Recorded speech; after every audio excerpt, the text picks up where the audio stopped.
మీరు చేయవలసిందల్లా ఒకటే, ఈ పంపులు వెంటనే ఆన్ చేయండి. మీరు అనవసరంగా రాజకీయాల జోలికి పోయి రాజకీయంగా కేసీఆర్ గారిని బదనాం చేయాలనే ఒక చిల్లర ప్రయత్నం ఏదైతే మీరు చేస్తున్నారో ఇప్పటికే అవన్నీ కొట్టుకపోయినాయి గోదావరి వరదలో.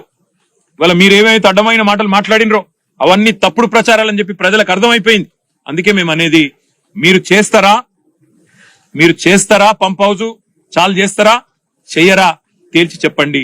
మీకు అసెంబ్లీ సమావేశాలు ముగిసేదాకా ఈ ప్రభుత్వానికి మేము గడువు ఇస్తున్నాం.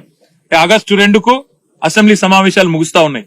అప్పటిదాకా ఈ ప్రభుత్వానికి, ఎందుకంటే మేము కూడా అందరం హౌస్ లో నిలదీస్తాం, రైతుల పక్షాన ప్రభుత్వాన్ని అడుగుతాం, ఎందుకు చాలు చేస్తలేరు మీరు, అవసరమైతే ప్రత్యేక చర్చ పెట్టండి. లక్షలాది ఎకరాలకు సంబంధించిన ఎకరాలకు ఆయకట్టు నీళ్ళిచ్చే ప్రాజెక్ట్ ఇది. అట్లాంటి ప్రాజెక్టును మీరు ఎందుకు ఈ రకంగా రాజకీయ కక్షతో ఎండబెడుతున్నారు, రైతులను ఎందుకు ఇబ్బంది పెడుతున్నారు, ప్రజలను ఎందుకు హింసిస్తున్నారని తప్పకుండా అసెంబ్లీలో నిలదీస్తాం. ఆగస్టు 2 దాకా వేచి చూస్తాం.